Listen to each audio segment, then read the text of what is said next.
tumda ke franna ke jog bor ilo lanu man pindang ban se ke tur se ke kat hanu tumda ke jog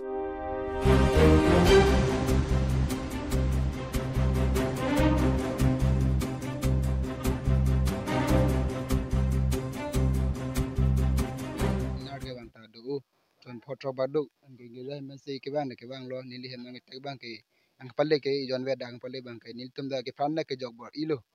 lanu man pindang ban se ke tur se ke kat hanu tumda ke jog là chulom ta than than lo bang lo so ke phong bang ta me na dam e phisi bang rong ti ya lo he lam nge punai na do pu ta ma chini lo lo aprang prang ta me ta da che bang me be asan he asi ni tum han jo hem ta phalan nu lab lo si council pen pini san ba ke rab long san te mission chuni ri lo plan ne bada prang nili tum fan information ang ti lo he je to ya jo habiting na to ya jo galo to bada ba je ke thom ra chit tim malom habiting na ra jon bang ama da sorry cho dona me kara hem bang phalang ar pong bung kang bang ke la hormu hemar lo hormu to penang an hijik kang po join ne nili tum na homri lo na homri pen thegi long lo je na la pu bang hem nang ke te ke bang e jon se bang chot pu ke ari ya tumbang ke ala thara to war ba dam nik lapo apu dam bom thu charge ihum do charge bang da sapo war pong bang bung kang pai ya lo la so ha wa lo pa so la kan ya si po do so thang tong ke ne step end do nili tumbang ke la elephant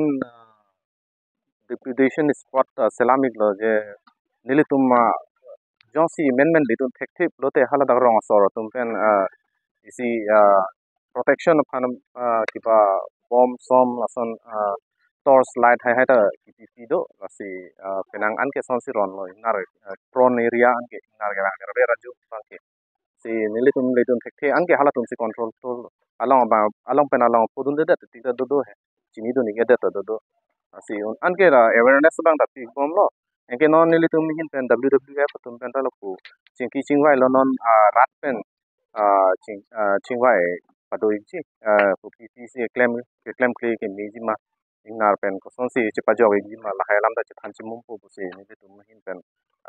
si mercenar ni thik phone ko si ki bai ko ta tili la so mane la ke pove ga to mane ro pe nan ta ne ya tera on nili tum hin pen non ma ke la tatkalin ha haijo bu immediate fund bu hedi so fan sapo suri si hiniwa te me me kara pan bang ikang